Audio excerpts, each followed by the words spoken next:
The morning had dawned grey and reluctant, as though the heavens themselves hesitated to illuminate what was to unfold within the ancient stones of St. Mary's Church. A fine mist clung to the lancet windows, blurring the world beyond into watercolour indistinctness, and within the side chapel where Miss Eleanor Hartley waited, the air had grown thick with the peculiar silence that accompanies abandonment. She sat upon the worn wooden pew, her wedding gown a cascade of ivory silk and Belgian lace that had seemed so luminous in her chamber that morning, but now felt heavy as chainmail, each layer of tulle and satin pressing down upon her shoulders with increasing weight. 3 hours had passed since the appointed time, 3 hours marked by the methodical ticking of the church clock, each chime reverberating through the empty nave like a judgment. The flowers that had been arranged with such care the evening before had begun to wilt in their vessels, rose petals curling inward as if retreating from some unseen threat, and the ribbon binding her bouquet had grown damp from her trembling hands. Eleanor had watched the dust motes dancing in the thin shafts of light that penetrated the gloom, had counted the cracks in the stone floor, had traced with her eyes the worn inscriptions on nearby memorials to the long dead, and through it all she had told herself that there must be some explanation, some reasonable delay that would soon be remedied by the sound of footsteps and voices and the rustling commotion of arriving guests. But the church remained sepulchrally still. Even old Mr. Wickham, the verger, had ceased his nervous hovering and retreated to some distant corner, unable to bear witness to her vigil any longer. She thought, with a clarity that felt like glass breaking inside her chest, that hope was a peculiar torture. It kept one suspended in the moment just before devastation, stretching seconds into eternities, transforming each distant sound into a potential rescue that never materialized. The grey light filtering through the stained glass cast no cheerful colours across her gown, only a pallid, sickly illumination that made her think of ghosts and empty promises. Her mother's words from the night before echoed in her memory. "Tomorrow, dearest, all our troubles shall be remedied." How desperately they had needed this marriage, how fervently she had convinced herself that Mr. Philip Grenville's attentions were founded on genuine regard rather than her modest dowry. The warnings whispered by friends' half-concealed looks of concern, carefully worded cautions about his reputation, she had dismissed them all, had chosen to believe in the fairy tale her circumstances demanded. Now, as the church clock struck the 11th hour and still no one came, Eleanor felt the first cold tendrils of understanding creeping through her chest, wrapping around her heart with inexorable certainty. Something was terribly, irrevocably wrong, and she sat alone in her wedding finery, a bride without a groom, waiting in a church that had become not a sanctuary but a monument to her humiliation. The realization came not as a sudden blow, but as a slow drowning, each minute pulling her deeper beneath the surface of a truth she had been holding at bay with increasingly desperate mental exertions. Eleanor had constructed elaborate explanations in her mind: a carriage accident that had delayed the wedding party, a misunderstanding about the hour, some crisis that had required Philip's immediate attention.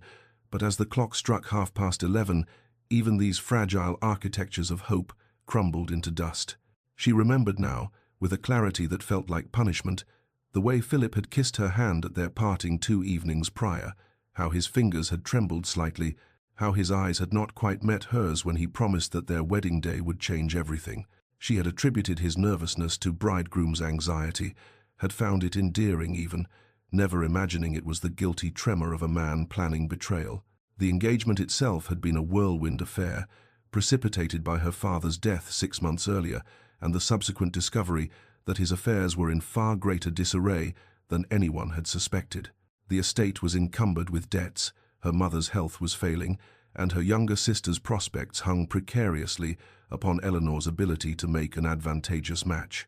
When Mr. Philip Grenville, handsome, charming, possessed of an adequate fortune and connections to the Duke of Thornbridge himself, had shown interest in her at the Midsummer Assembly, it had seemed like divine intervention. Her friend Judith had pulled her aside at the betrothal celebration and asked, with concern evident in her gentle eyes, whether Eleanor was certain of Mr. Grenville's character, whether she had heard the whispers about his gambling and his associations with questionable company. But Eleanor had smiled and dismissed such talk as mere gossip, the jealous murmurings of those who resented her good fortune. How foolish that confidence seemed now, sitting alone in her wedding gown, while the minutes stretched into a fourth hour of waiting. The sound of footsteps finally broke the oppressive silence, and Eleanor's heart leapt with a pathetic surge of hope before she recognized them as belonging to Mr. Wickham, whose face, when he appeared in the chapel doorway, was arranged in an expression of such profound pity that she felt her spine stiffen instinctively against it. "Miss Hartley," he began, his voice barely above a whisper, as though speaking softly might somehow cushion the blow of what he had come to say, "I am grievously sorry to inform you that there has been word from Mr. Grenville's lodgings. It seems," he faltered, his aged hands twisting together in manifest discomfort, and Eleanor found herself rising from the pew with a strange calmness, as though she were watching herself from a great distance. "He is not coming," she said, and it was not a question but a statement, flat and final as a tombstone inscription. The verger's nod of confirmation was almost redundant. She had known, somewhere in the deepest chambers of her heart, from the moment the first hour had passed without explanation, that she had been jilted, abandoned, left waiting in a church like some cautionary figure from a moral tale. And as this knowledge settled fully into her bones,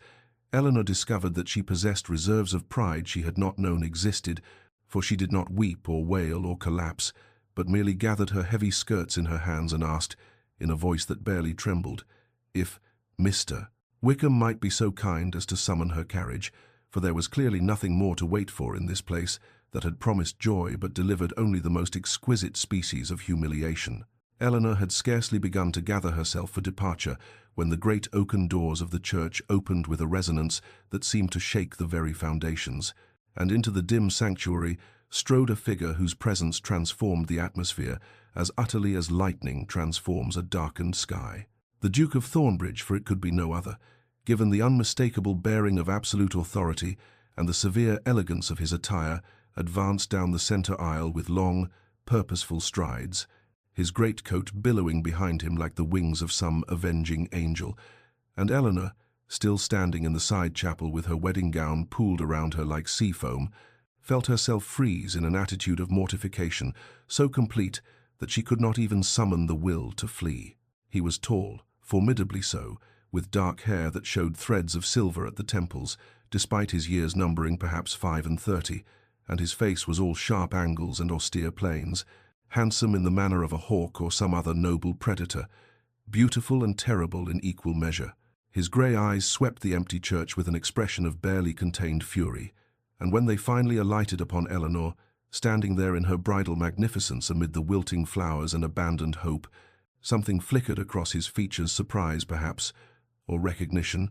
or the faintest shadow of discomfort, before his countenance hardened once more into a mask of aristocratic disdain. "Miss Hartley, I presume," he said, and his voice was deep and cold as winter water, carrying the accent of one educated at Cambridge and raised in drawing-rooms where every word was measured for its strategic value, and Eleanor, summoning reserves of dignity from some deep well she had not known she possessed, lifted her chin and met his gaze with all the composure she could command, though she felt her humiliation settling upon her shoulders like a mantle of lead. "Your Grace," she replied, proud that her voice emerged steady despite the trembling that had overtaken her limbs, and she observed the way his eyes travelled over her wedding gown with something that might have been contempt or might merely have been the aristocratic assessment of one who sees clearly the pretensions of those beneath his station. He made no bow, offered no courtesy beyond a curt inclination of his head, and proceeded to speak with the blunt directness of one accustomed to issuing commands rather than making conversation. "I am searching for my cousin, Mr. Philip Grenville, who was, I understand, meant to meet you here this morning." The way he pronounced the word "meant" carried within it volumes of skepticism and disdain, as though the very notion of Philip fulfilling any obligation was laughable, and Eleanor felt something hot and bitter rise in her throat, whether rage or grief, she could not say. "Mr. Grenville is not here, as you can observe," she said, gesturing with one gloved hand at the conspicuously empty church, at the pews that should have been filled with well-wishers and witnesses, but instead held only shadows and the ghosts of her shattered expectations, and she watched as the Duke's jaw tightened, a muscle working beneath the skin in a manner that suggested he was grinding his teeth upon some unspoken fury. "So I see," he said, and now his gaze upon her held something else, something that looked almost like calculation, as though he were solving some complex equation in which she was merely one unfortunate variable. And Eleanor found herself straightening her spine even further, refusing to crumble beneath the weight of his regard, refusing to become simply another pitiable figure in whatever sordid drama Philip Grenville had authored, refusing, above all, to let this cold, imperious man see just how thoroughly her heart had been broken in this place, that should have witnessed her joy, but had instead become the theatre of her complete undoing. The Duke's expression shifted then, becoming something harder and more terrible than mere disdain. And when he spoke again, his words fell upon Eleanor like stones cast into still water, each one creating ripples of devastation that spread outward until her entire world was disturbed by their impact. "Miss Hartley, I have come here not in search of my cousin for sentimental reasons, but because I have spent the past 2 days attempting to untangle the wreckage of his affairs, and what I have discovered is considerably worse than a simple failure of nerve."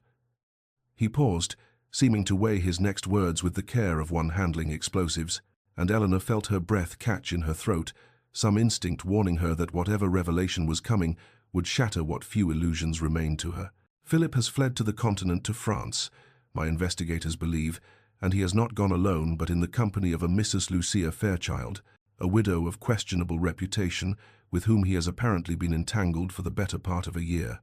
The church seemed to tilt around Eleanor, the stone walls and vaulted ceiling suddenly unstable, but she locked her knees and kept her expression carefully neutral, determined not to give this cold, imperious man the satisfaction of witnessing her complete collapse. "Furthermore," the Duke continued, his grey eyes fixed upon her with an intensity that felt almost surgical, as though he were cataloguing each minute reaction for future reference,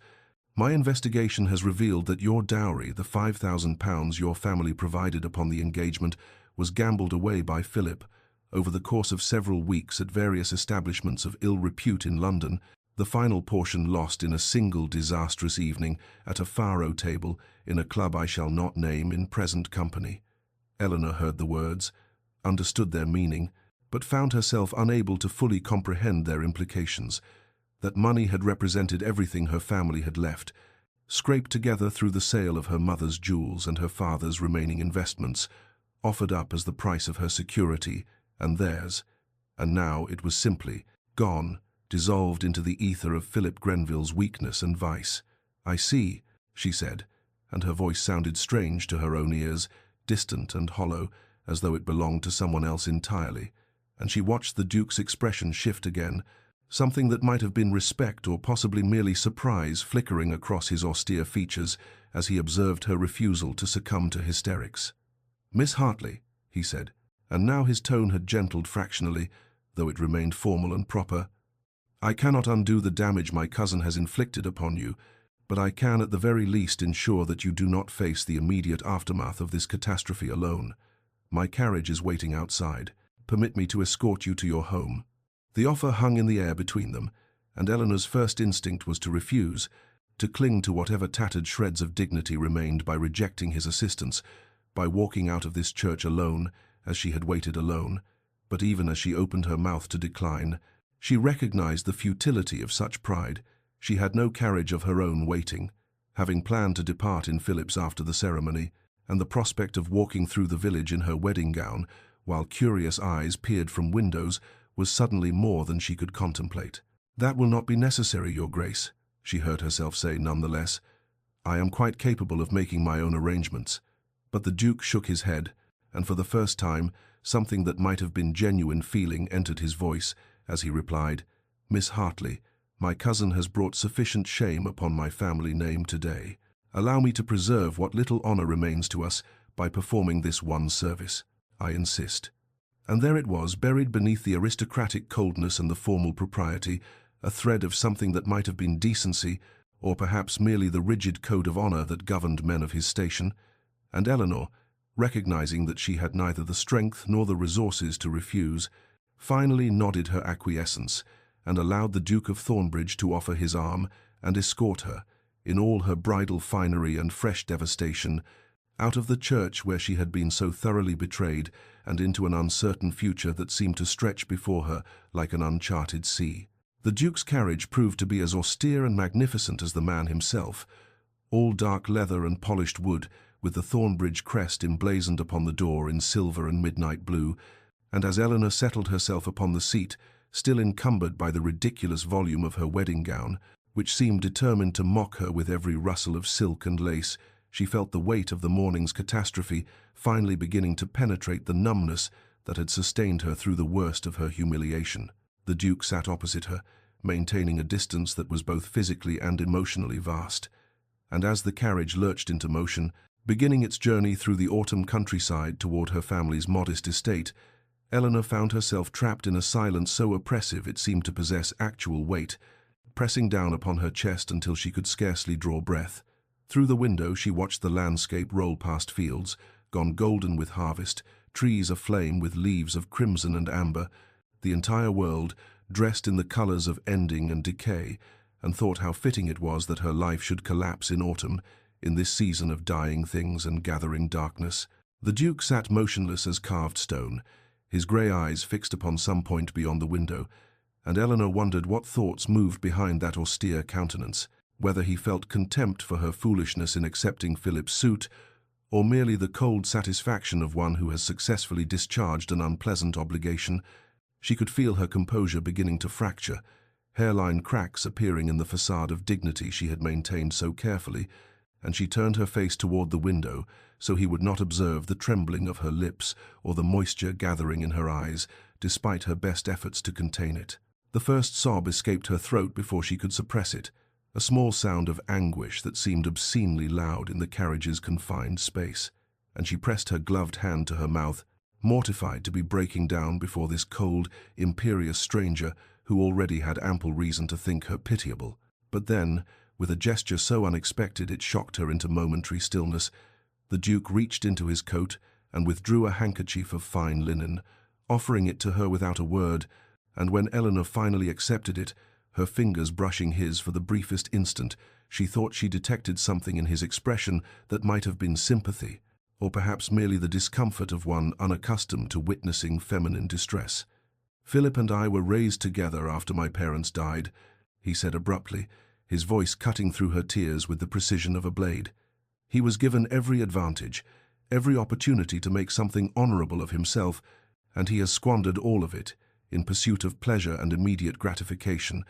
caring nothing for the destruction he leaves in his wake." Eleanor raised her eyes to his face and saw there a complexity of emotion. She had not expected anger, certainly, but also something that looked almost like grief,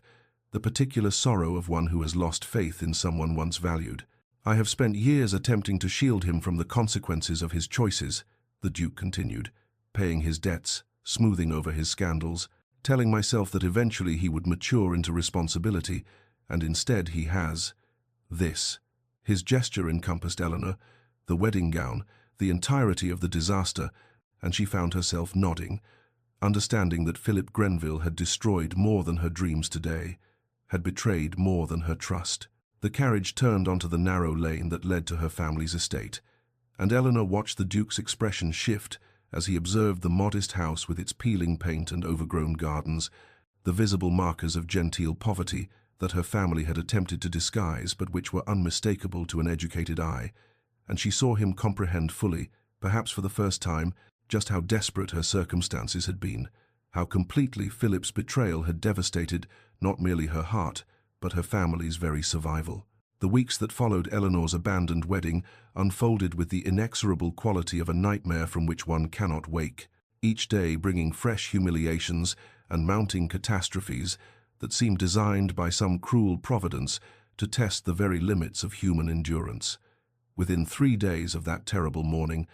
the story had spread through society like plague, through a medieval city whispered in drawing rooms, discussed over tea,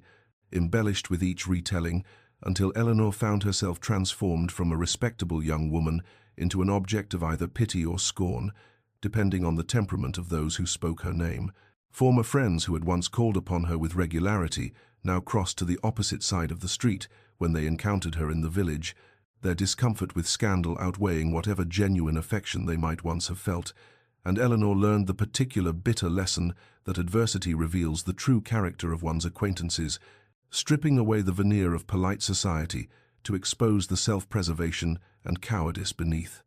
Her family's financial situation, already precarious before Philip's betrayal, rapidly deteriorated into something approaching desperation as creditors who had been patient in anticipation of the dowry's return now demanded immediate payment, and Eleanor watched her mother's health decline with each new crisis, the older woman taking to her bed with an illness born as much of anxiety and shame as any physical ailment. The necessity of dismissing servants became unavoidable, first the under-housemaid, then the groom, finally even Mrs. Carson, who had been with the family since Eleanor was a child, and each departure felt like another small death, another acknowledgement of how far they had fallen and how much further they might yet descend. Eleanor herself began the grim work of cataloguing which possessions might be sold, moving through the house like an appraiser at an estate sale, attaching monetary value to objects that held primarily sentimental worth, and discovering in the process that sentiment commanded no price in the marketplace. It was during this period of progressive dismantling that the Duke of Thornbridge became an unexpected and somewhat inexplicable presence in her life, appearing at intervals that seemed carefully calculated to coincide with moments of particular crisis, his imposing figure and austere countenance becoming oddly familiar fixtures in her family's modest drawing room. He came first with a formal apology on behalf of his family, delivered with stiff propriety but evident sincerity, and then returned several days later with questions about Philip's debts, which families had been affected, which tradesmen left unpaid, the full scope of his cousin's financial destruction, and Eleanor observed that he took meticulous notes, his grey eyes growing harder with each new revelation of Philip's perfidy. She did not understand why he continued to involve himself in their affairs, could not fathom what motivated a man of his station to concern himself with the wreckage of a scandal that was not of his making, but she found herself watching for his visits with something that was neither quite hope nor quite dread, some complicated emotion that had no proper name. He observed everything during these visits: her mother's declining health, the gradual disappearance of familiar objects from the house, the worn patches on the drawing-room carpet that could no longer be concealed,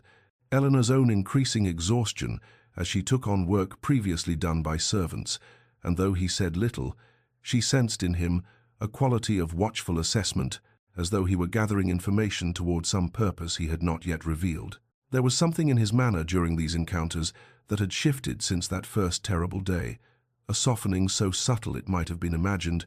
visible only in the way his expression gentled fractionally when he observed her struggling to maintain dignity while her world crumbled, and Eleanor found herself wondering what thoughts moved behind that austere facade, whether he saw in her resilience something worthy of respect,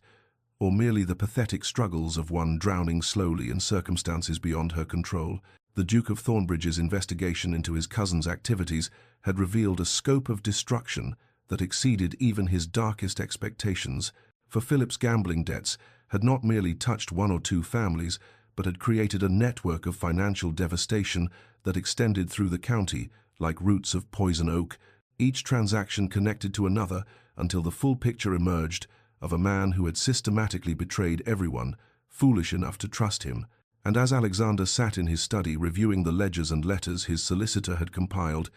he felt something shift within him, a cold fury giving way to something more complex and considerably more dangerous to his peace of mind. He had watched Eleanor Hartley navigate her family's collapse with a grace and dignity that would have done credit to a duchess born to the role, had observed her sacrifice her own comfort without complaint, tend her ailing mother with tireless devotion, and face society's cutting judgment with her head held high and her composure intact. And he had found himself thinking of her at odd moments during estate business,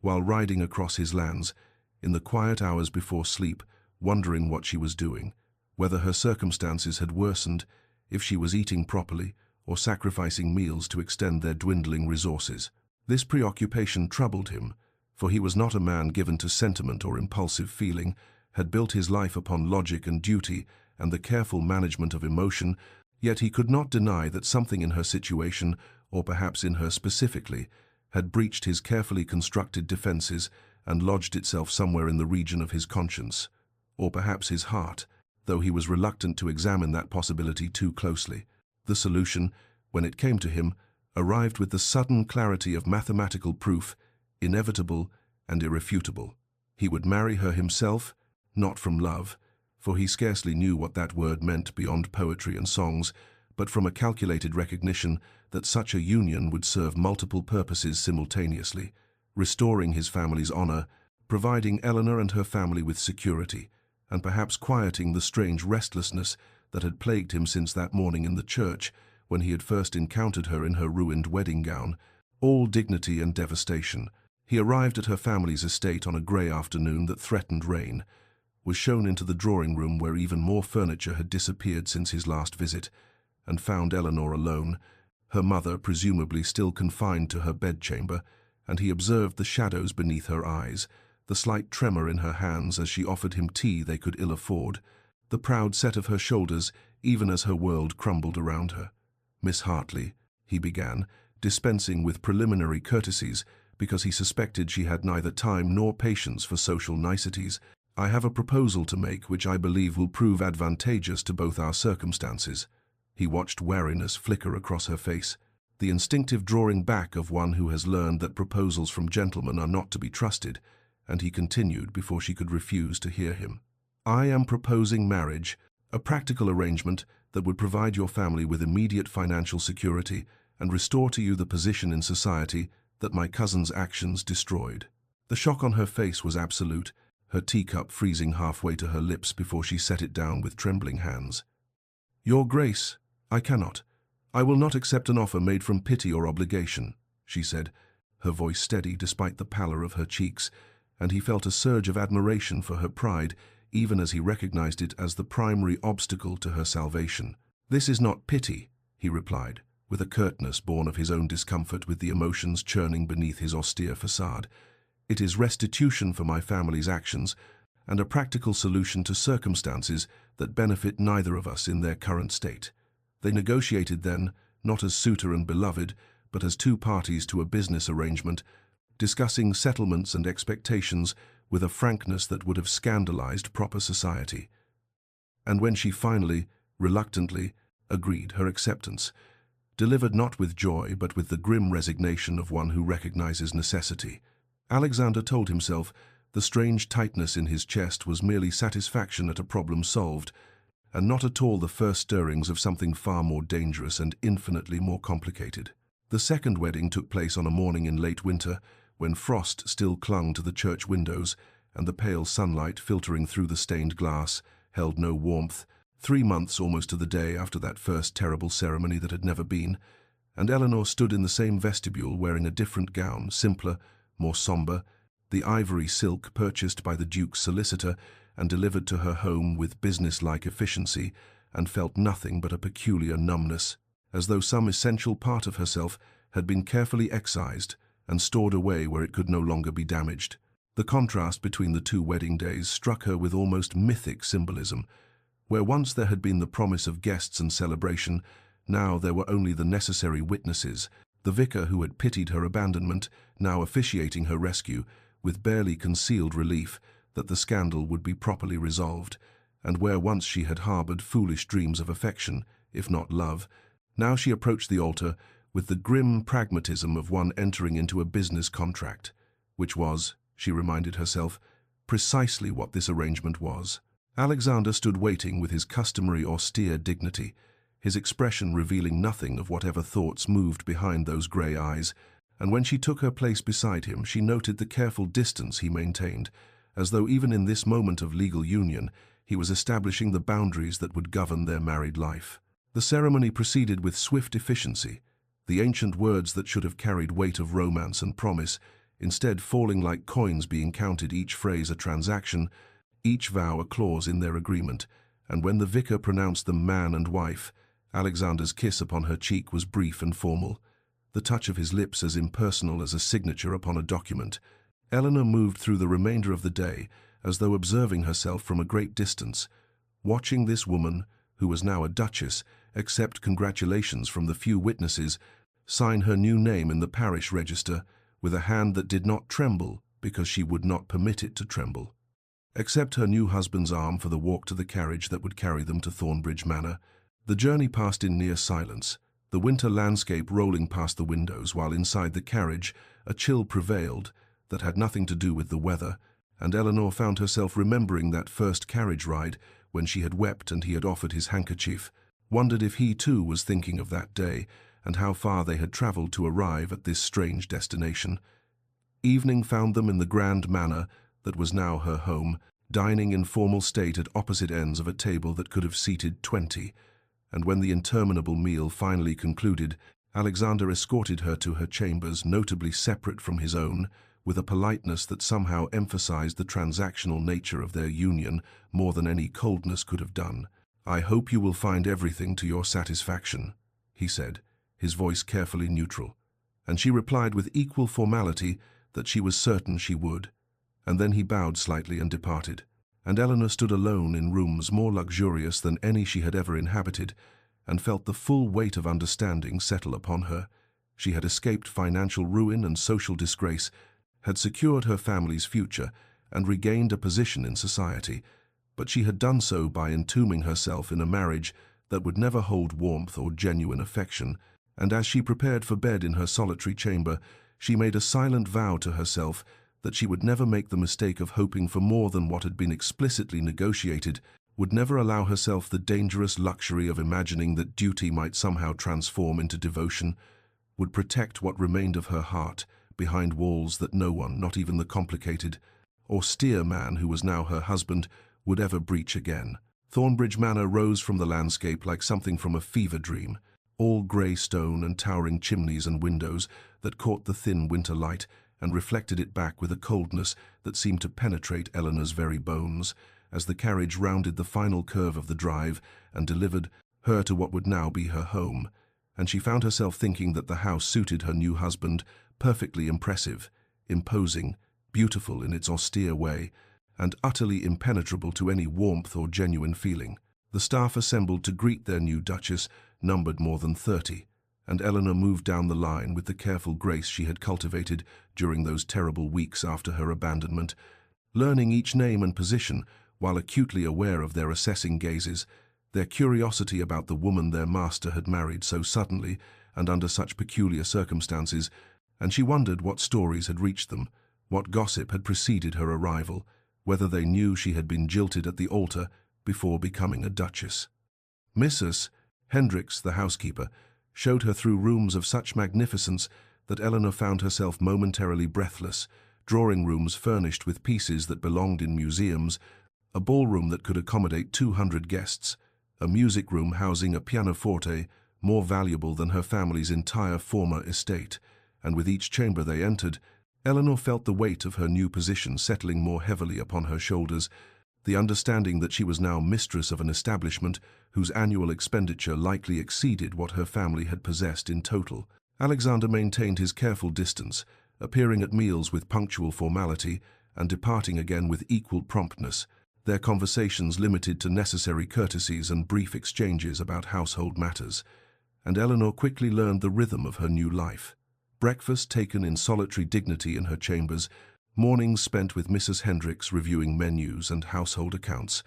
afternoons in the small sitting room that had been designated as her personal domain, evenings dining with a husband who sat 12 feet away and might as well have been in another country for all the connection that existed between them. Yet she observed him, for there was little else to occupy her attention in those early weeks, and she noticed things that surprised her, the way he spoke to servants with genuine courtesy rather than aristocratic condescension, how he knew the names of the stable boys and asked after their families,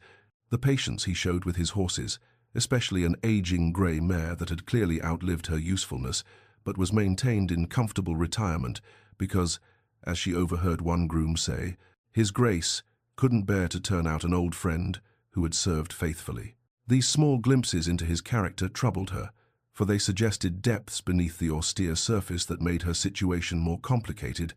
made it harder to maintain the emotional distance she had vowed to preserve, and she found herself lying awake in her luxurious bedchamber, all silk hangings and fine linens, and a loneliness more profound than any she had known in poverty, wondering if she had traded one form of misery for another,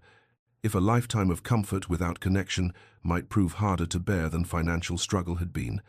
and understanding with a clarity that brought no consolation that she had become exactly what she had sworn never to be, a woman trapped in a marriage of convenience, surrounded by magnificence, and utterly, irrevocably alone. The fever came upon Eleanor with terrifying swiftness in the 4th week of her residence at Thornbridge Manor, beginning as a slight chill during breakfast that she dismissed as merely the draughty enormity of the dining room, progressing by afternoon to a weakness that made climbing the stairs to her chambers an ordeal, and by evening manifesting as a raging heat that left her insensible and thrashing among sweat-soaked linens, while Mrs. Hendricks sent urgent summons for both the physician and the Duke. Alexander arrived in her chambers to find her lost to delirium, speaking in fragments to people who were not present, pleading with Philip not to leave her, begging her father not to force the marriage, whispering brokenly about the church and the waiting and the terrible moment when she had understood that no one was coming, and something in hearing these unguarded revelations, this raw evidence of damage that her careful dignity had concealed, struck him with unexpected force, made him understand for the first time the true depth of what his cousin's cruelty had cost her. He dismissed the servants and took up position in the chair beside her bed, and there he remained through that night and the next day and the following night,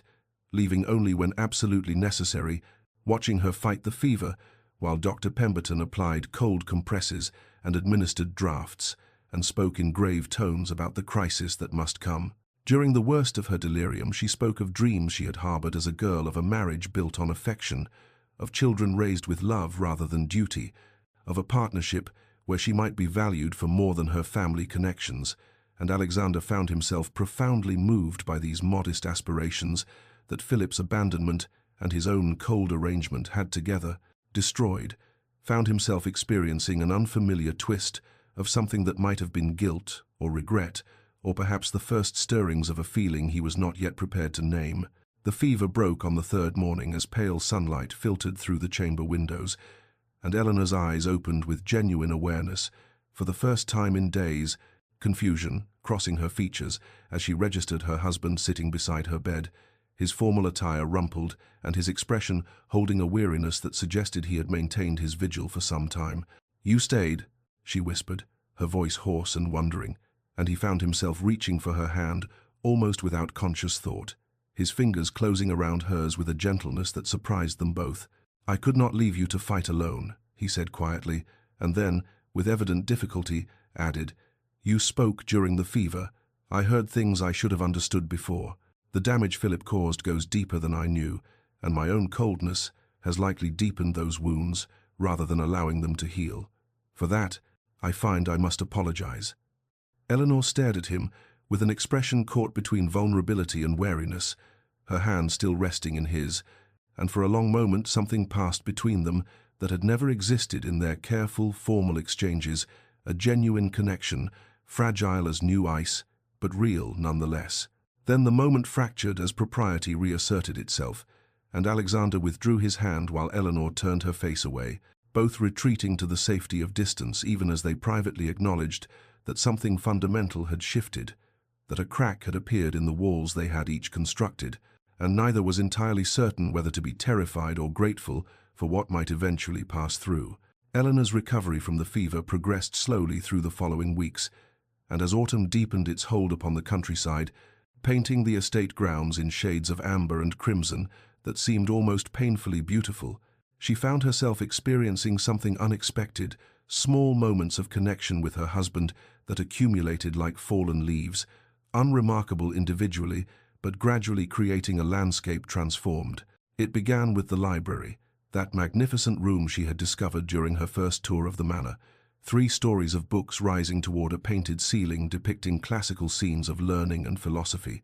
and she had taken to spending her afternoons there during her convalescence, finding solace among volumes that asked nothing of her but attention. Alexander discovered her there one evening as October rain drummed against the tall windows, her feet tucked beneath her in one of the leather chairs, so absorbed in a volume of poetry that she startled visibly when he cleared his throat, and something in her unguarded expression, pleasure interrupted rather than duty performed, made him pause in the doorway with an unfamiliar hesitation. "I did not mean to disturb you," he said quietly, and she noticed he held a book himself, had clearly come here for his own purposes rather than seeking her out,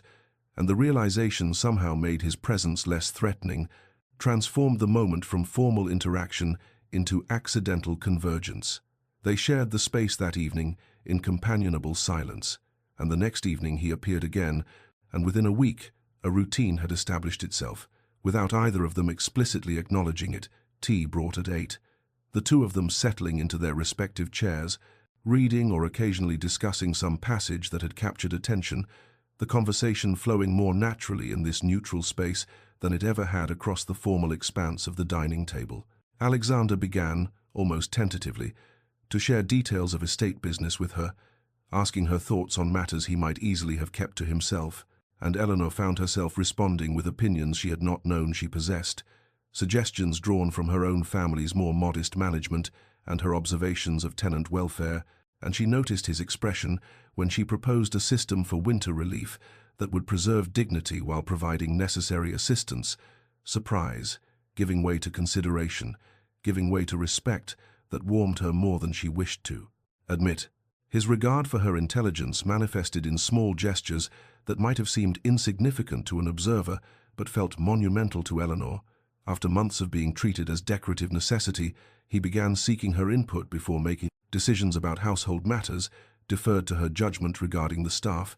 implemented her suggestions, and credited her publicly when they proved successful, and she felt something long dormant stirring within her, some sense of value beyond her family connections or her suitability as a wife. Then came the evening when they were reviewing agricultural reports together, and she made an observation about crop rotation that made him laugh, genuine amusement rather than polite acknowledgement, and their eyes met across the small table they had drawn between their chairs, and Eleanor found herself smiling in return, the expression feeling strange on her face after so many months of careful neutrality. And for a moment something passed between them that was neither duty nor arrangement, but simply two people discovering unexpected pleasure in each other's company. Neither spoke of it afterward, both retreating into familiar formality as if by unspoken agreement, but Eleanor lay awake that night, thinking about the sound of his laughter and the way his severe features had transformed with genuine pleasure, and she understood with a clarity that brought both hope and terror that the walls she had built around her heart were beginning to develop fissures, that despite every vow she had made to protect herself, she was beginning to care for her husband in ways that went far beyond the terms of their careful arrangement. The announcement of the Thornbridge Winter Ball arrived with December's first snow, a social obligation that Alexander could not reasonably avoid given his position, and Eleanor received the news with a dread that manifested as physical weight in her chest, the prospect of facing society as the Duchess of Thornbridge, of standing before those who had witnessed or whispered about her humiliation, filled her with an anxiety she could not entirely conceal, despite her best efforts at composure. She stood for fittings with the modiste Alexander had summoned from London, submitting to the creation of a gown in deep sapphire silk that the woman insisted would be perfection itself, but Eleanor saw only another costume for another performance, another test she might fail before an audience eager to find her wanting. The evening of the ball arrived cold and crystalline, the manor ablaze with candlelight and filled with the cream of society, and Eleanor descended the main staircase feeling much as she had in that church months ago on display, vulnerable, waiting for judgment until she reached the bottom step and found Alexander waiting there, something in his expression as he took in her appearance making her breath catch, a warmth in his gaze that was neither dutiful nor detached, but genuinely appreciative, almost possessive. He offered his arm and leaned close enough to whisper, "You are magnificent, and I shall be the envy of every man present." And though she knew such words were likely mere courtesy, they steadied her nonetheless as they moved into the ballroom to receive their guests. She felt the stares, heard the whispers that were perhaps not quite as discreet as their speakers imagined, caught fragments of speculation about the hasty marriage and what desperation had driven a duke to rescue Philip Grenville's leavings, and she maintained her composure through sheer force of will, smiling graciously and responding to pleasantries with a dignity that cost her more than anyone could know. Then Alexander led her onto the floor for the first dance, and as his hand settled at her waist and they began to move through the figures of the waltz, Eleanor became suddenly intensely aware of him in a way that transcended their growing friendship. The strength of his hand, guiding her, the way he looked at her as though she were the only person in the crowded ballroom, the charge that seemed to arc between them when their eyes met and held for a moment longer than strictly necessary. They were halfway through the second dance when Lord Ashworth, a man who had once paid her tepid court before her engagement to Philip, passed near enough to be heard remarking to his companion that the Duke had certainly demonstrated admirable charity in taking damaged goods off the market, and Eleanor felt rather than saw Alexander's reaction the sudden tension in his frame,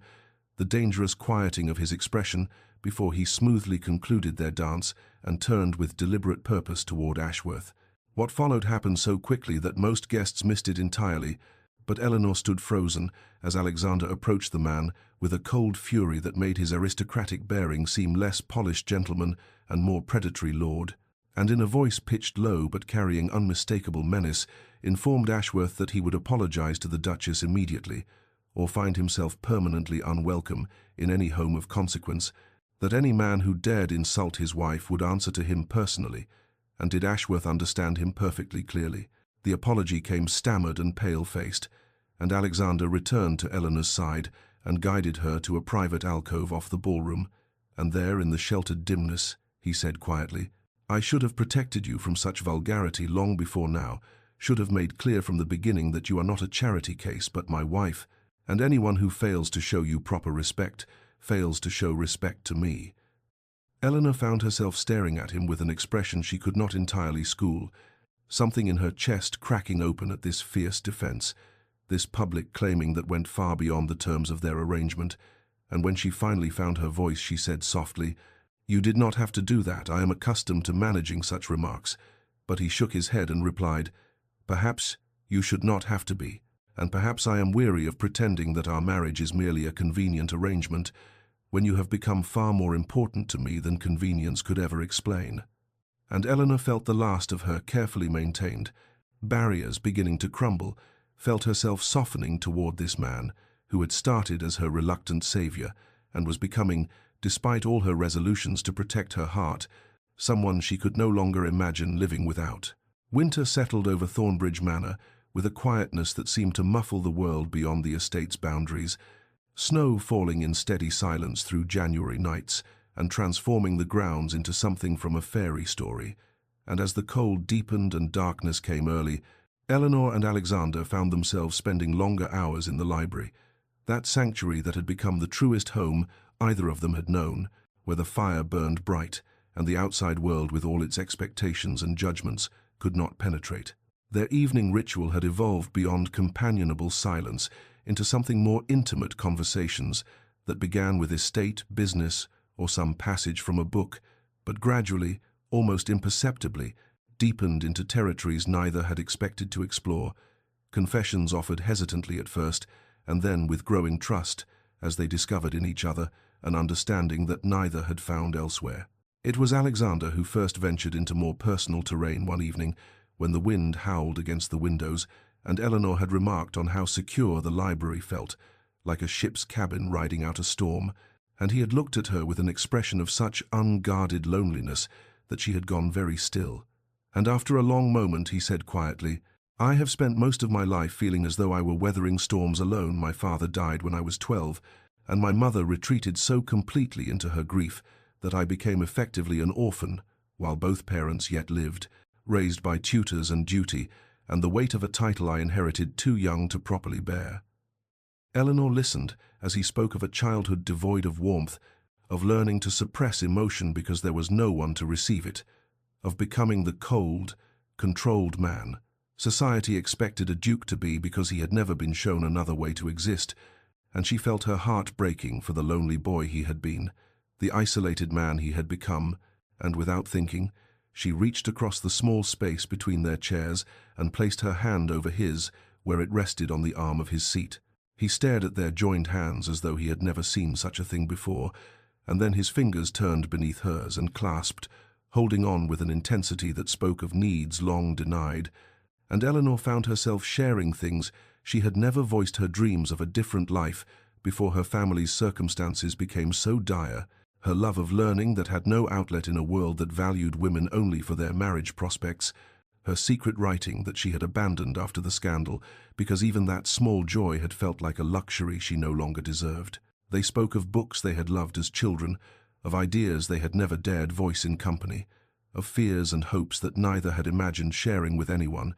and Eleanor realized with a clarity that was both exhilarating and terrifying that this meeting of minds and souls in honest conversation was a form of intimacy more profound than any she had imagined, that she was falling in love, not despite their arrangement, but because of these moments where they met as equals, as partners, as two people discovering that beneath their carefully constructed exteriors lived kindred spirits who had been lonely for far too long. Alexander must have felt it too, for as the clock struck midnight and the fire burned low, he said softly, still holding her hand, "I find I am no longer certain what this marriage is. Eleanor," it began as obligation and arrangement, "but you have become something else to me, something I lack the words to properly express," and she felt tears prick her eyes because she understood exactly what he meant, felt the same confusion and hope and terror, wanted to tell him that she was falling for him, but could not quite summon the courage, could only squeeze his hand and whisper, "I know I feel it too, this change between us, and I confess I do not know what to do with these feelings." And they sat there in the dying firelight, holding hands like young lovers, both aware that they were standing at a precipice that would require courage neither was certain they possessed, both fighting against the vulnerability that love demanded, even as they felt themselves drawn inexorably toward it, toward each other, toward a future neither had planned but both were beginning desperately to want. Spring came tentatively to Thornbridge Manor, snowdrops pushing through the last frost, and birdsong returning to the gardens, and with it came a transformation in the household, as subtle and inevitable as the changing season. Alexander and Eleanor moving through their days with an awareness of each other that was both exhilarating and terrifying, their conversations deepening, their silences growing more comfortable, their hands finding reasons to touch in passing with an electricity neither quite acknowledged, but both felt acutely, until one morning in early March, when Eleanor was arranging flowers in the morning room and heard raised voices from Alexander's study, a commotion unusual enough in their well-ordered household that she set down her shears and moved toward the sound, arriving at the study door just as it opened to reveal Alexander's face set in lines of such cold fury that she stopped short, and then she saw who stood behind him and felt the world tilt sickeningly beneath her feet. Philip Grenville looked nothing like the charming scoundrel who had courted her a year ago. He was thinner, shabbier, with the dissipated appearance of a man who had lived too hard and found himself at the end of resources, both financial and personal, and when his eyes met Eleanor's they held a mixture of shame and desperate calculation that made her skin crawl, even as she felt, with some surprise, nothing of the devastation she might have expected, no remnant of the heartbreak he had caused, only a distant pity for this pathetic creature who had once held the power to destroy her world. Alexander moved to place himself between Eleanor and his cousin with a protectiveness that was instinctive and absolute, and in a voice that could have frozen the spring morning said, "My wife need not be subjected to your presence. You will state your business quickly and then remove yourself from my home and never return." But Philip, with the recklessness of the truly desperate, pushed past Alexander and addressed Eleanor directly, stammering apologies that sounded rehearsed and insincere, speaking of circumstances beyond his control and mistakes he regretted, asking her to intercede with Alexander on his behalf, to convince the Duke to extend family charity to a cousin who had nowhere else to turn. Eleanor found her voice, though it seemed to come from a great distance, clear and steady despite the unreality of the moment, and she said quietly, "You destroyed my life without a moment's hesitation. Mr. Grenville left me waiting in that church for hours, stole my dowry, ruined my family's circumstances and my reputation, and disappeared without even the courtesy of a note of explanation, and now you come here seeking my assistance?" And she saw him flinch but continued, "I find I have nothing for you, sir, not anger, not forgiveness, nothing at all, save perhaps pity that you have become this hollow thing, and I thank you for your cruelty because it led me here, to this life, to a marriage that has proven far worthier than anything you could have offered." Alexander was staring at her with an expression of fierce pride and something deeper, something that made her breath catch, but Philip, sensing his avenue of appeal closing, turned ugly in his desperation and spat, that of course she would defend Alexander. Perfect Alexander, who had everything handed to him by accident of birth, who had never had to struggle or compromise, who had always been their grandmother's favorite, while Philip received nothing but criticism and comparison, who had probably orchestrated Philip's ruin just to steal away Eleanor for himself. The accusation was so absurd that Eleanor might have laughed, had Alexander's reaction not been so immediate and dangerous. He crossed the room in 3 strides and seized Philip by the collar with a violence she had never imagined him capable of, and through clenched teeth said, "You will not speak of her, you will not think of her, you will take yourself from this house immediately, and should you ever approach her again, I will destroy you so completely that you will wish you had never been born. Do you understand me?" And there was something in his voice beyond mere anger, a fierce claiming that made Eleanor's heart race. And when Philip had been physically escorted from the manor by footmen, and Alexander returned to where Eleanor stood trembling in the morning room, he took her hands in his and said with an intensity that bordered on desperation, "You are worth 1,000 of him, worth everything, and I will spend whatever remains of my life ensuring you never doubt that truth again." Eleanor maintained her composure through the remainder of that terrible morning, nodding graciously when Alexander assured her that arrangements would be made to ensure Philip never troubled them again, accepting tea from concerned servants who had witnessed enough of the scene to know something significant had occurred, sitting in the drawing room with her hands folded in her lap as though she were merely tired rather than coming apart at the seams. But the moment she was alone, she fled to the gardens where spring was unfolding in defiance of the winter that still gripped her heart. And there, among the early crocuses and budding trees, she finally allowed the carefully constructed walls she had built around her trauma to crumble, weeping with a violence that shook her entire frame, as everything she had suppressed since that day in the church came flooding back, the humiliation, the fear, the certainty that she was unlovable and unworthy, the conviction that she would never be safe or whole again. She did not hear Alexander approach, did not know he was there until his coat settled around her shoulders and his arms came around her with a gentleness that somehow made her weep harder, and she tried to pull away because she could not bear for him to see her like this, broken and ugly and drowning in pain. But he held her firmly and said into her hair, "Let it out, Eleanor, let it all out. You have been so strong for so long. You need not be strong now." And something in his voice, some quality of absolute permission, allowed her to collapse against him and sob as she had not allowed herself to sob even in the worst moments after Philip's abandonment. When the storm finally passed and she could breathe again, she tried to apologize, mortified by her loss of control. But Alexander tilted her face up with infinite care and said, "You have nothing to apologize for. He hurt you terribly, and you have been carrying that hurt alone. But you are not alone anymore, Eleanor. Do you understand? You will never be alone again." And she shook her head because she could not quite believe it, could not quite trust, and whispered brokenly, "I am damaged, Alexander. Something in me is broken. I think perhaps I am incapable of trusting anyone fully, incapable of the kind of love that a marriage should have, and I fear I have trapped you in this arrangement with a woman who cannot give you what you deserve." He stared at her for a long moment, his face working through emotions she could not quite read, and then he said with a raw honesty that stole her breath, "Eleanor, I have fallen in love with you, not with some idealized version of who you might have been without pain, but with exactly who you are, strength and vulnerability, and all the brave ways you have survived what should have destroyed you, and if you are damaged, then so am I. Lonely and cold and uncertain how to love because I have had so little practice, but I want to learn with you. I want to spend whatever time we have discovering how to heal together." And Eleanor felt her heart crack open at his words even as her mind rejected them, saying desperately, "You cannot mean that. You are being kind because you are honorable and you feel responsible, but you should not bind yourself to me out of obligation." And he made a sound of frustration and kissed her forehead, her temples, the tears still wet on her cheeks, and said fiercely, "Listen to me, you are not an obligation. You are the first person who has ever made me want to be more than the cold, dutiful duke everyone expects.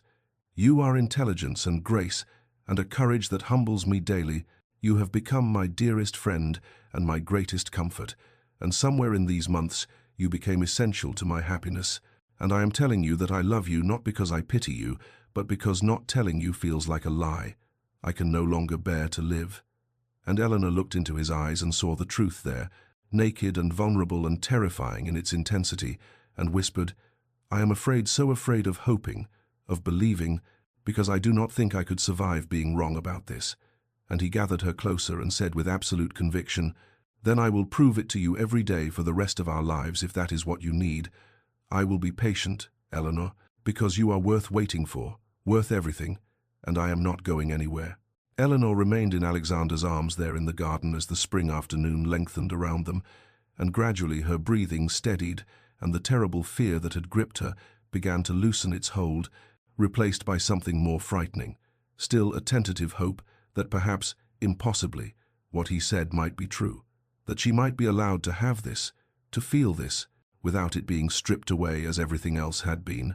And when she finally found the courage to speak, her voice was barely above a whisper as she said,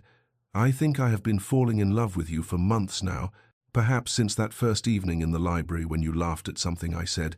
and I realized there was warmth beneath all that aristocratic reserve. Certainly by the winter ball, when you defended me so fiercely, I felt my heart crack open despite all my efforts to keep it safely locked away. And every day since has made it worse and better all at once, because loving you, when I believed you could never love me back, was both the sweetest and most painful thing I have ever endured." She felt Alexander's sharp intake of breath, felt his arms tighten around her as though he would never let her go. And when he pulled back enough to look into her eyes, his own were bright with emotion as he said roughly, "All those moments I thought I was hiding what I felt, maintaining proper distance, you were doing the same all those evenings, when I wanted desperately to reach for you, but convinced myself you could never want the touch of a man after what Philip did. All those times I caught you looking at me and had to look away because I feared you would see too much. We have been circling each other like frightened creatures too wounded to trust what we most desired." And Eleanor felt laughter bubble up through her tears because it was absurd and beautiful, and so perfectly this careful dance they had been performing when they might have simply been honest. And Alexander smiled at her laughter and traced the curve of her cheek with such tenderness that she trembled, and said, "I love the sound of your laughter. I love your intelligence and your courage, and the way you treat every person with dignity regardless of their station. I love how you bite your lower lip when you are concentrating on a book, and how you hum without realizing it, when you arrange flowers. I love that you are kind without being weak, and strong without being hard, and I love that you have somehow taught this cold, distant duke how to feel again, how to hope, how to want something beyond mere duty and obligation." Eleanor reached up to touch his face, marveling at the permission to do so, at the way he leaned into her touch, as though it were something precious, and she said, "Then perhaps we might try something radical, and simply be honest with each other from this moment forward. No more hiding, no more pretending this is merely a convenient arrangement, no more protecting ourselves from the terrifying possibility of happiness." And Alexander said fervently, "Yes, yes to all of it. And I vow to you, Eleanor, that I will spend every remaining day of my life proving that you can trust me with your heart, that I will cherish it and protect it, and never, ever give you cause to regret this leap of faith." And then he was kissing her with a passion that had been restrained for far too long, and Eleanor kissed him back with all the love she had been suppressing, and when they finally broke apart, breathless and trembling, he took her hand and led her back to the manor, and that night they came together not as strangers fulfilling marital duty, but as beloved partners, choosing each other completely. And in the dawn light that filtered through the windows of his chamber,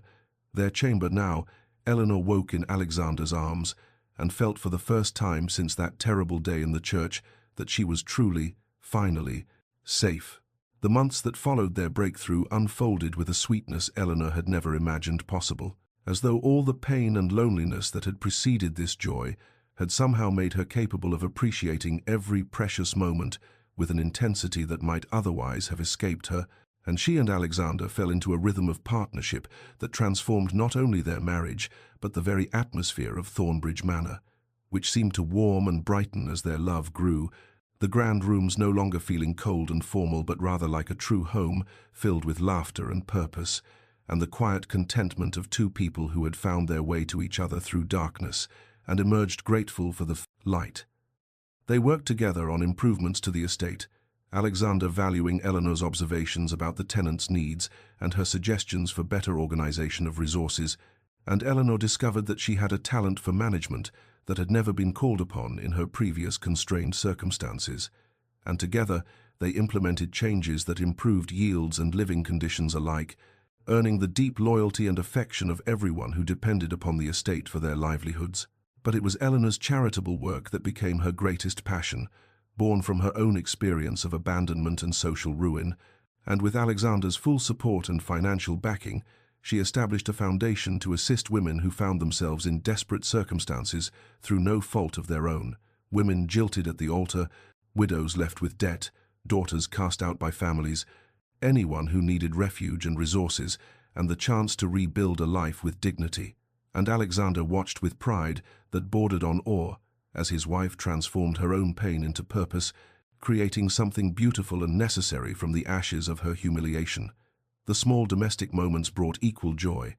Mornings when they breakfasted together and planned their day,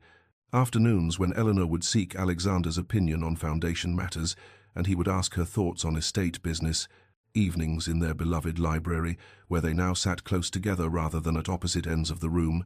the casual touches that had once been so carefully avoided now freely given and received, his hand covering hers, her head resting on his shoulder, the comfortable intimacy of two people who had learned to trust completely. Eleanor's letters to her family carried news of her happiness and included funds that restored their comfort and security, and gradually even her damaged social relationships began to mend as society witnessed the Duke of Thornbridge's obvious devotion to his wife and concluded that perhaps they had misjudged the situation, perhaps Eleanor had been the innocent party after all, and invitations began arriving again, though Eleanor cared far less about society's approval now that she had something infinitely more valuable in Alexander's love. It was on a golden afternoon in late summer, when they were reviewing plans for a new cottage on the estate to house women in the foundation's care, that Eleanor felt the familiar flutter in her abdomen and knew with sudden certainty what it meant. And when she looked up and met Alexander's eyes and said softly, "I believe we are going to have a child," she watched his face transform, with wonder and joy so profound it brought tears to her eyes, and he gathered her into his arms with a tenderness that spoke of reverence for the miracle they had created, and whispered against her hair, "You have given me everything, Eleanor, purpose and love, and now this, a future I had not even allowed myself to dream of." And she held him close and thought that this, all of this, had somehow grown from that terrible day in the church, and perhaps there was a strange grace in how the worst moment of her life had led inexorably to the best. It was late summer when Eleanor found herself standing before the church, where she had once waited in humiliation and despair, though now she stood not in a ruined wedding gown, but in an elegant day dress that accommodated her visibly pregnant form, and beside her stood Alexander, his hand resting protectively at the small of her back, and gathered around them was not the absence that had haunted that terrible day, but rather a crowd of tenants and townspeople and members of society who had come to witness the dedication service for the Eleanor Hartley Foundation, the charitable organization that would provide refuge and resources for women abandoned by circumstance or cruelty. And as Eleanor looked up at the church spire against the bright blue sky, she felt the extraordinary weight of transformation, how this place that had represented her absolute nadir had somehow become the starting point for everything beautiful that followed, how devastation and joy were not opposites, but rather points on a continuum that her life had traced with painful precision. The vicar who had waited with her that awful morning now stood ready to bless the foundation, and his eyes when they met hers held not pity but genuine admiration, and as the simple ceremony began, Eleanor felt Alexander's hand tighten slightly on her back, a gesture of support and solidarity that still had the power to move her even after months of such touches. And when it came time for her to speak, she stepped forward with a confidence that the frightened, abandoned bride could never have imagined possessing, and her voice was steady as she addressed the gathered crowd and said, "This foundation exists because I know intimately what it means to have your future stripped away in a single morning, to feel that you have no value and no hope and no path forward, and I know equally well that such moments, devastating as they are, need not be the end of one's story but might instead be the painful beginning of something better than you had dared to dream, though you cannot see it in the darkness and must simply endure until the light returns." She saw several women in the crowd wiping their eyes, and knew that her words resonated because suffering was not rare, only the willingness to speak of it openly. And she continued, "What I wish for every woman who seeks help from this foundation is what was given to me, not charity that diminishes, but support that empowers, not pity that isolates, but compassion that connects, and above all the knowledge that your worst moment does not define your worth or determine your future, that dignity and hope can be rebuilt even from complete ruin, and that second chances, though they may come from unexpected sources and in unexpected forms, are nonetheless precious and real, and worth the courage it takes to accept them." When she finished speaking, there was a moment of profound silence and then applause, genuine and warm, and Alexander stepped forward and shocked the entire assembly by speaking without planned remarks, his voice carrying clearly as he said, "My wife speaks of second chances, but what she does not say is that she gave one to me as well.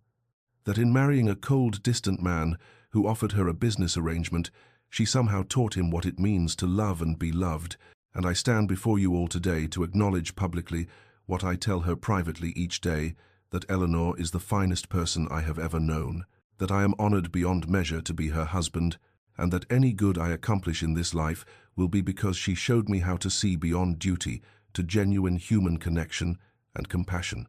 Eleanor felt tears streaming down her face as Alexander took her hand and raised it to his lips in a gesture of devotion that left no doubt about the nature of their marriage. And afterward, they planted an oak tree on the church grounds together, their hands covering the same shovel, and Eleanor thought of how trees grew slowly but enduringly, roots deepening over years, branches spreading to provide shelter, and how perhaps that was the truest metaphor for what they had built together from the ruins of that terrible abandoned wedding. Autumn returned to Thornbridge Manor with its characteristic splendor of gold and crimson leaves, and it was on a cool October evening, exactly 1 year after the foundation dedication,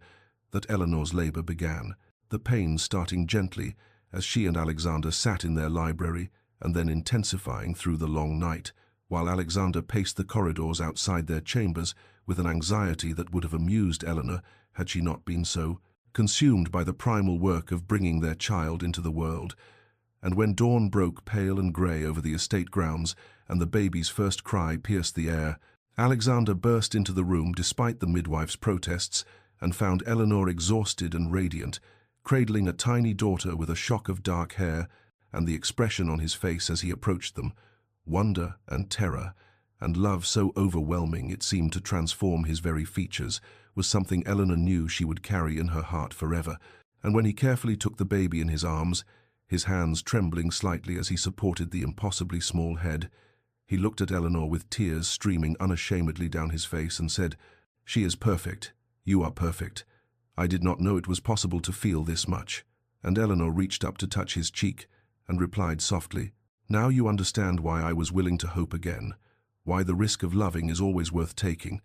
And they named their daughter Catherine Rose after both their mothers, and the christening ceremony a month later brought together Eleanor's restored family and Alexander's dignified relatives and the tenants who had come to love their duchess. And as Eleanor stood in the chapel holding her daughter, she thought of that other church and that other ceremony that never was, and felt nothing but gratitude for how that devastation had led inexorably to this joy. The months that followed were a blur of sleepless nights and tiny milestones,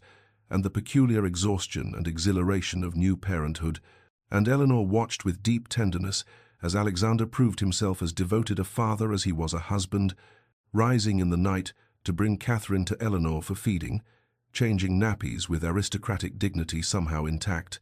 walking the halls at dawn with their daughter against his shoulder, singing in a soft, uncertain voice the lullabies his own nurse had taught him, in a childhood he had once described as lonely, but now seemed determined to redeem through the warmth he provided his own child. And Eleanor's foundation continued to thrive even as she managed the demands of motherhood. The cottage on the estate, now home to 3 women rebuilding their lives, and she felt a deep satisfaction in proving that one could be both a devoted mother and a woman of purpose beyond the nursery, that these roles need not conflict, but could rather enrich each other. 2 years passed in this contented rhythm, and then Eleanor found herself pregnant again, and when she delivered a healthy son on a spring morning with Alexander once more at her side, Their family felt complete in a way that brought tears of joy to both their eyes, and they named him Thomas Philip, the second name a gesture of forgiveness that Alexander insisted upon, saying that he wanted to redeem even that tainted appellation by attaching it to a child raised in love, rather than the bitterness that had shaped his cousin's character. And Eleanor agreed, because she had learned that healing sometimes meant reclaiming what had been spoiled and making it beautiful again. The years that followed were filled with the organized chaos of young children, the sound of laughter echoing through halls that had once been silent and cold, Catherine learning to ride her first pony with Alexander walking beside her, and Eleanor watching from the paddock fence with Thomas in her arms, family dinners, where the formal dining room rang with childish chatter and the relaxed conversation of parents who had learned to find joy in the ordinary, evenings when Eleanor and Alexander would finally collapse in their library after the children were asleep and sit in comfortable silence or quiet conversation, their peace, hard-won and therefore precious, and occasionally Alexander would look at Eleanor with an expression of almost bewildered gratitude and say something like, "Do you ever marvel at what we have built from such unpromising beginnings?" And Eleanor would smile and reply, "Every single day." And she meant it, for she had learned that the greatest transformations often began in the darkest places, that the capacity for joy was somehow enlarged by having first known despair, and that love, when it finally arrived after long waiting, was all the sweeter for the patience required to reach it. And as she watched their children grow and their marriage deepen and her foundation expand to help more women each year, she understood that her abandoned wedding had not been an ending at all, but rather the necessary destruction that preceded the building of something far better than she had originally imagined possible, and that Alexander, who had come to that church as a cold, duty-bound duke searching for his wayward cousin, had found instead his salvation in a woman society had deemed ruined, and together they had proven that redemption was real, and second chances were worth the courage required to accept them, and that family was not always what one was born to, but sometimes what one chose to build from the wreckage of other people's failures. 5 years had passed since that grey autumn morning when Eleanor had waited alone in an empty church, and now on a golden afternoon in late September, she stood with Alexander on the sweeping lawn of Thornbridge Manor, watching Catherine, who was now 4 years old, chase her younger brother Thomas through the gardens, while their laughter rang out clear and joyful across the manicured grounds. And Eleanor felt Alexander's arm around her waist, that casual, intimate gesture that still had the power to fill her with wonder, and she leaned into his warmth as they observed their children, with the particular contentment that comes from knowing one's life has exceeded every possible expectation. And Alexander turned to her and said quietly, "Do you remember what you said to me once, that you feared you were incapable of trust or love?